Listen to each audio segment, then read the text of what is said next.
Assalamualaikum warahmatullahi wabarakatuh. Izin memperkenalkan diri, nama saya Lia Nurhayati dari jurusan Ilmu Pemerintahan kelas 4B Universitas Ageng Tirtayasa. Di sini saya akan mempresentasikan hasil kinerja saya mengenai kebijakan pelayanan publik mengenai kesehatan antara negara Indonesia dengan negara Malaysia. Hal yang pertama, saya akan membahas mengenai latar belakang. Kata kebijakan publik mungkin sudah tidak asing lagi di telinga kita semua. Dalam hal ini, kita akan membahas mengenai bagaimana sih pemerintah mengeluarkan suatu kebijakan pelayanan publik mengenai kesehatan. Kenapa saya mengambil pelayanan kesehatan? Karena pelayanan menjadi salah satu problem yang utama di dalam suatu negara. Dalam hal ini, saya ingin membandingkan bagaimana pelayanan yang dilakukan oleh pemerintah Indonesia dan juga Malaysia dalam mengatasi suatu permasalahan pelayanan kesehatan. Sehingga ini dijadikan sebagai suatu acuan oleh masyarakat untuk dimanfaatkan dengan sebaik mungkin dan juga dibandingkan bagaimana negara Indonesia dan juga negara Malaysia memberikan pelayanan kepada masyarakat.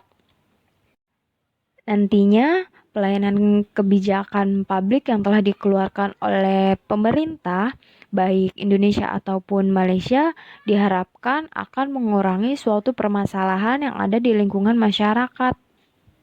Tetapi kebijakan yang telah dikeluarkan oleh pemerintah Indonesia ataupun Malaysia harus sesuai dengan peraturan yang telah ditetapkan di dalam suatu negara, tidak boleh bertentangan dalam suatu negara tersebut.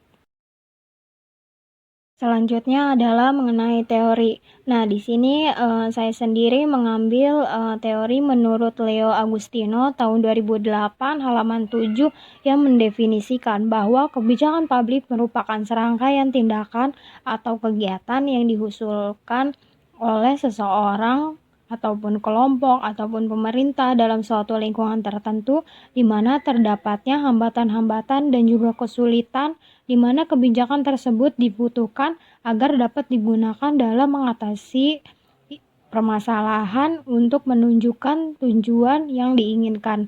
Nah, dalam hal ini diharapkan permasalahan yang ada di suatu negara tersebut, baik negara Indonesia maupun negara Malaysia, dapat sedikit demi sedikit berkurang permasalahan tersebut dengan mengeluarkan suatu kebijakan ataupun solusi agar permasalahan tersebut bisa diselesaikan dengan baik. Nah, selanjutnya ada kebijakan pelayanan publik mengenai pelayanan kesehatan Indonesia. Pada dasarnya, setiap negara berkewajiban memberikan pelayanan kesehatan kepada masyarakatnya, dan juga setiap masyarakat berhak mendapatkan fasilitas kesehatan yang memadai dan juga mudah dalam mengakses layanan kesehatan.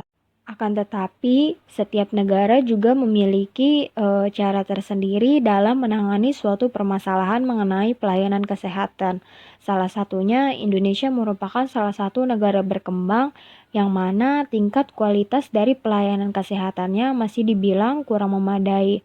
Namun, pemerintah Indonesia telah melakukan suatu kebijakan dengan mengeluarkan Undang-Undang Nomor 40 Tahun 2004 tentang sistem jaminan sosial nasional, kemudian mengalami adanya revisi menjadi Undang-Undang Nomor 24 Tahun 2011 tentang Badan Penyelenggara Jaminan Sosial atau biasa disebut dengan BPJS. Dengan adanya BPJS ini adalah salah satunya bertujuan untuk memudahkan masyarakat Indonesia dalam mendapatkan suatu pelayanan kesehatan yang lebih baik yang sesuai dengan kebutuhan yang dibutuhkan oleh masyarakat Indonesia. Selain itu juga manfaat adanya kebijakan mengenai Badan Penyelenggara Jaminan Sosial atau BPJS adalah masyarakat diberikan akses pelayanan pengobatan dengan mudah. Masyarakat Indonesia juga dapat mendapatkan suatu pelayanan kesehatan berupa pemeriksaan, pengobatan, ataupun konsultasi. Pada tahun 2019, pemerintah telah mengeluarkan anggaran dana sebesar 26,7 triliun, kemudian mengalami kenaikan anggaran sekitar 82% menjadi pada tahun 2020 sehingga anggaran yang dikeluarkan menjadi 48,8 triliun.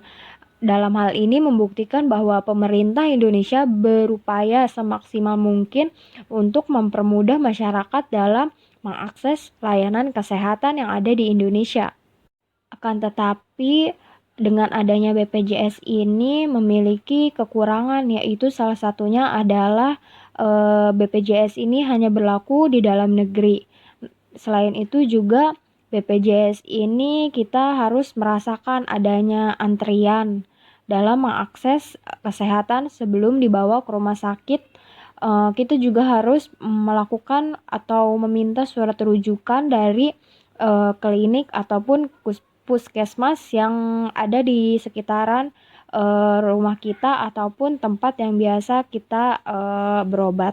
Namun di sisi lain juga dengan adanya BPJS ini kita juga bisa memilih fasilitas yang bisa dijangkau oleh masyarakat mulai dari menengah ke atas hingga kalangan menengah ke bawah. Nah, oleh karena itu fasilitas kesehatan tergantung dibagi menjadi 3 kelas, yaitu kelas pertama, kelas kedua, ataupun kelas ketiga.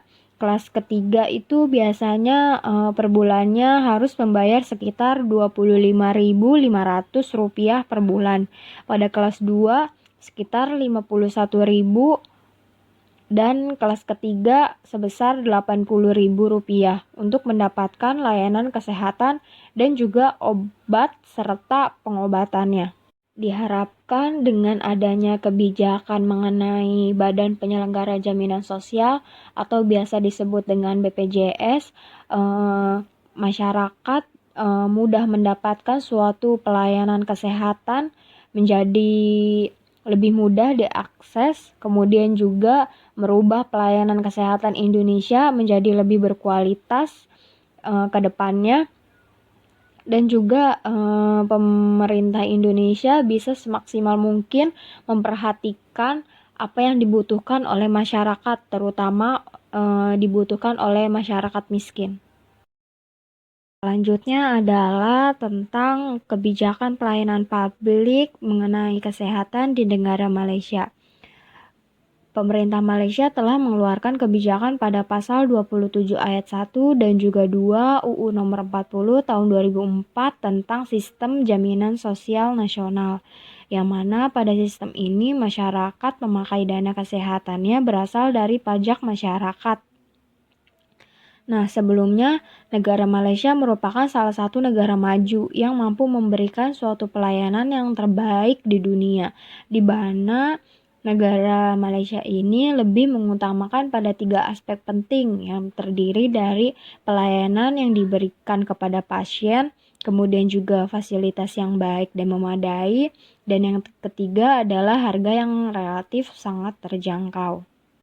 Pada tahun 2014 juga pemerintah Malaysia telah mengeluarkan anggaran kesehatan untuk masyarakat sebesar Rp22 atau setara dengan 81 triliun. Selain itu juga Malaysia merupakan salah satu negara yang pernah dijajah oleh Inggris. Kemudian pada tahun 1951 pemerintah Malaysia melakukan ataupun mewajibkan seluruh masyarakatnya untuk bergabung dalam tabungan wajib yang nantinya sewaktu-waktu bisa digunakan di hari tua ataupun digunakan untuk mendapatkan suatu kesehatan. Nah, pada saat masyarakat menabung, masyarakat mendapatkan saldo sebesar 2.700.000 jika dirupiahkan.